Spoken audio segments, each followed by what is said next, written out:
ইউরোপের লাইফটা দেশে থাকতে আসলে মনে করছি যে অনেক বালা অনেক উন্নত লাইফ, কিন্তু ইউরোপে আওয়ার পরে যে বাস্তবতাটা দেখছি ঠিক আছে এটার লিগে ভিন্ন অস্বস্তি বোধ লাগলেও মানে এগুলো আমরা মানিয়ে নিতে হওয়ার কারণ এগুলো আমার বাস্তবতা। বর্তমানে ইউরোপের লাইফটা আগের শুনছি কিছুটা ভালো আছে, বর্তমানে ইউরোপের লাইফটা অনেক কঠিন হয়ে গেছে। থাকার দিক দিয়া গড়ের দিক দিয়ে খুবই ক্রাইসিস। নিজের জীবনকে অনেক সময় বিসর্জন দিয়ে ফেলেন শুধুমাত্র বাংলাদেশের জন্য এবং বাংলাদেশি পরিবারের জন্য। এত কষ্ট করেও তারা কিন্তু দেশের জন্য রেমিটেন্স পাঠান। ইউরোপের বিভিন্ন দেশে ইমিগ্রেশন কড়াকড়ি হওয়ায় ইউরোপের অন্যতম দেশ স্পেনে অনেকে আসছেন, বিশেষ করে বাংলাদেশিরা বার্সেলোনা এবং মাদ্রিদে প্রচুর পরিমাণে ইউরোপের বিভিন্ন দেশ ইটালি, প্যারিস কিংবা গ্রিস থেকে অহরহ ছুটছেন। বিগত 2 মাসে প্রায় 15 থেকে 20 হাজার বাংলাদেশিরা নতুন করে স্পেনে ঢুকেছেন এবং এর ফলে মারাত্মক আকারে আবাসন সংকট দেখা দিয়েছে। বিশেষ করে মেসগুলোতে জায়গা নেই বললেই চলে। বিশেষ করে অনেকে কিন্তু নতুন যারা আসেন এখানে কিন্তু কাজকর্ম এবং থাকা খাওয়ার সবচেয়ে বেশি সংকটে পড়েন। আমরা আজকে যে মেসটাতে আছি এটা একটা বাঙালি মালিকানাধীন মেস। আপনারা যদি দেখেন প্রত্যেকটা মেসের অবস্থা কিন্তু ভয়াবহ। বিশেষ করে অনেকে এক রুমে 3 থেকে 4 জন, অনেক ক্ষেত্রে কিন্তু 5 জন কিন্তু ছোট্ট একটি গুপড়ি করে কিন্তু থাকছেন। এতে মারাত্মক ধরনের আবাসন সংকট প্রচুর থাকলেও কিন্তু নিরুপায় হয়ে এসব আশ্রয় প্রার্থীরা এই বাধ্য হয়ে কিন্তু থাকছেন। আমরা যদি দেখাই এখানের একটা ছোট্ট একটা রুম আপনারা দেখতে পাচ্ছেন, এই রুমে কিন্তু ডবল বেড আছে, আবার সিঙ্গেল আরেকটা বেড আছে, আবার আরেকটা বেড আছে। একটু যদি আমরা সামন দিকে দেখি এবং 5 জন মানুষ যদি এক রুমে যদি থাকেন একসাথে, কিন্তু এখানে পা ফেলার মতো জায়গা নাই। আপনারা যদি দেখেন এই অবস্থায় কিন্তু চলছে স্পেনের মাদ্রিদ এবং বার্সেলোনার মেসগুলো, বাসাবাড়িগুলো। 3 বেডরুমের এক একটা বাসাবাড়িতে অনেক ক্ষেত্রে 15 থেকে 20 জন কিন্তু বসবাস করছেন। যদিও কষ্ট হচ্ছে, কিন্তু এরপরেও অনেকে কিন্তু এই যে মাথা গুজার একটা ঠাঁই পাচ্ছেন, এটাও অনেকের কাছে বড় কিন্তু ভরসার জায়গা। কারণ এখানে কিন্তু একদিনের জন্য 2 দিনের জন্য যদি আপনি হোটেলে যান, অনেক এক্সপেন্সিভ হোটেলগুলো, কারণ ট্যুরিস্ট এরিয়াতে একদিনের জন্য হোটেল বুকিং পাওয়াও কষ্ট। অনেকে মনে করছেন এই কষ্টের মধ্যে থাকলেও তাদের আশ্রয় পেয়ে তারাও হ্যাপি, কিন্তু সামগ্রিক অর্থে এটি বার্সেলোনা এবং মাদ্রিদের ভয়াবহ চিত্র। মেস আছে, বিশেষ করে তো এই 2-3 মাসে বহুত মানুষ আইরা সিটের জায়গা নাই, সিটের ওয়াল আছে মাইসে গিলা সিট টুকার সিটের গিলা ডিমান্ড, আর কত যে মানুষ রইরা এর বাদেও তো মানুষের বাসা বাড়ির জায়গা নাই। একটু যদি সিটের তো রুমের তো কোনো একটু ক্রাইসিস, কারণ আগে তো রুমও আসছিল, এখন তো মানুষ মনোরকা সব দিক থেকে আইরা। আগে তো মনে হইল পর্তুগালও আসিল, এখন কোনো দেশও জিও না হিসাবে মানুষ সব দেশ থেকে দেশ আর আইয়া সিটের একটু ক্রাইসিস। মানে একটু বাড়া গেলে ঠিক আছে, কারণ বার্সেলোনার ভিতরে ওই লোক একটু ক্রাইসিস জগরি যা এর বাদেও এরপরেও ঠিক আছে, মানুষ মনোরক্ষা পাইরা অত 5 জনের জায়গায় 7 জন রইরা হইরা।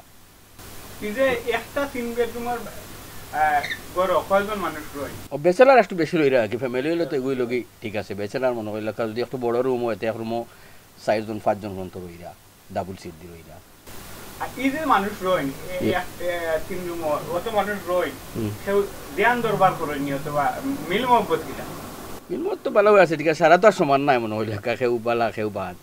এরপরে ঠিক আছে মনে হইল এক জিওর তো এখন সারা তো আর এক স্থানার নাই, এক ইউনিয়নের নাই, এক জিওর নাই। এরপরে ঠিক আছে, ভালো টাকা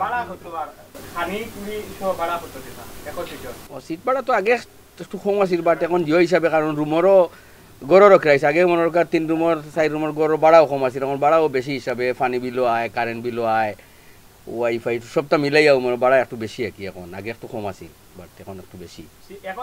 এখন সিট এখন মিনিমাম মনে কর 170 থেকে 80, কেউ 200 টাকা হলো। দেশের পরিস্থিতি রইলকে ভিন্ন, কারণ আমরা দেখা গেছে বাড়িতে এটা মনে হয় দেশের বাসা হোক বাড়িতে রিল্যাক্স এক রুমও একজন মানুষ থাকছি, এটা মনে হয় বিশাল আলিশান বাড়ির মতন।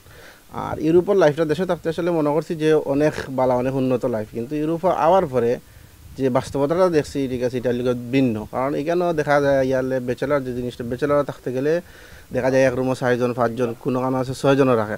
দেখা যায় এরকম রোয়ার পরিস্থিতিটা আসলে মনে হয় পরিস্থিতির ব্যক্তিটা মানিয়ে নেওয়া লাগে, কিন্তু আসলে বাস্তবতাটা এটা খুবই কষ্টকর।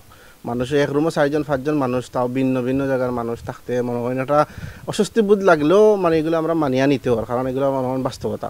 বর্তমানে ইউরোপের লাইফটা আগের শুনছি কিছুটা ভালো আছে, বর্তমানে ইউরোপের লাইফটা অনেক কঠিন হয়ে গেছে। থাকার দিক দিয়া গড়ের দিক দিয়ে খুবই ক্রাইসিস দেখা গেছে। আগে যে জায়গাতে আমরা প্রথমে আইছি আজ থেকে 3 বছর আগে, আবার আগে প্রথমে গড়াইয়া দেখা গেছে সিঙ্গল সিটও থাকছি, এক রুমও 3 রুমের বেডরুমও হয়তো 8জন 7জন 9জন থাকছি। বর্তমানে একটা 3 রুমের বাসার দেখা যায় 15জন 14জন 13জন থাকা লাগে, কোনটা করা নাই, বাস্তবতা মানুষের সিট পান না। দেখা যায় যে বাসাতে আমিও থাকি, আর এখন উপস্থিত যদি একজন মানুষ আইয়া বিপদও পড়ে, যে দেখা যায় সিট নাই ভাই, উপস্থিত হয়ে উঠতে হয়, কারণ একজন মানুষ তো আমার দেশের মানুষ, নিজের জাতি ভাই, তাহলে তো আর আমরা দূরে রাখতে পারতাম না, অবশ্যই জায়গা দিতে হবে। বাধ্যতামূলক জায়গা দিতে গিয়ে দেখা গেছে আমরা রুমও অতিরিক্ত মানুষ হয়ে যাক।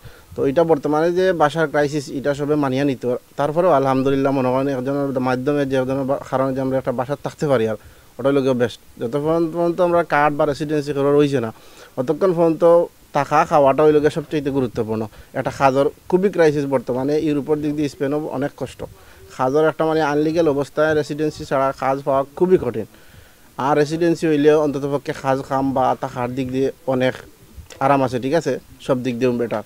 বাট বর্তমানে একটু থাকার দিক দিয়ে আর কি একটু মনে করেন ক্রাইসিস চলে। তারপরেও আলহামদুলিল্লাহ আমরা যতটুকু আছি কষ্ট মনে করেন সবে ম্যানেজ করি, আলহামদুলিল্লাহ আমরা ভালো আছি।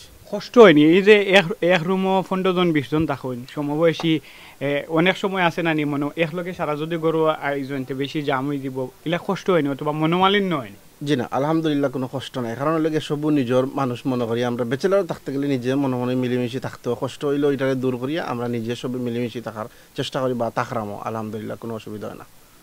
আর রান্না বান্না কিলো হয়?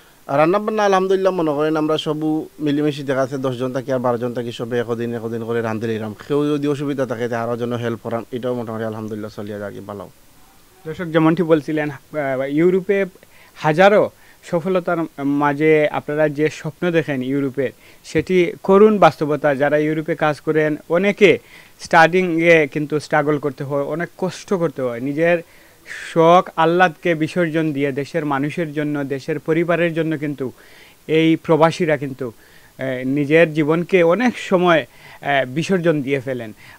আমরা যেটা দেখালাম করুণ বাস্তবতায়, এইরকম প্রত্যেকটা ইউরোপের দেশে, কিছু কিছু দেশ ছাড়াও যারা বিশেষ করে ব্যাচেলর রয়েছেন, তাদের জীবনে কিন্তু এই স্যাক্রিফাইসটা কিন্তু শুধুমাত্র বাংলাদেশের জন্য এবং বাংলাদেশি পরিবারের জন্য। এত কষ্ট করেও তারা কিন্তু দেশের জন্য রেমিটেন্স পাঠান, পরিবারের সুখের জন্য তারা কাজ করেন, নিজে কষ্ট করে থাকেন, খাওয়া দাওয়া থেকে শুরু করে নিজের প্রতি তেমনটা খেয়াল না করে টাকা সেভ করে কিন্তু বাংলাদেশে প্রিয়জনকে পাঠান। সেই বিদেশিদের প্রতি, সেই ব্যাচেলরদের প্রতি, সেই আত্মীয় স্বজনের প্রতি আপনারা আরও একটু সদয় হবেন। যখন ফোনে কথা বলবেন একটু সুন্দর করে কথা বলবেন, একটু সহযোগিতা করবেন, একটু সান্ত্বনা দিবেন, সেটাই প্রত্যাশা আমাদের। Faisal Mahmud, FM news, Barcelona.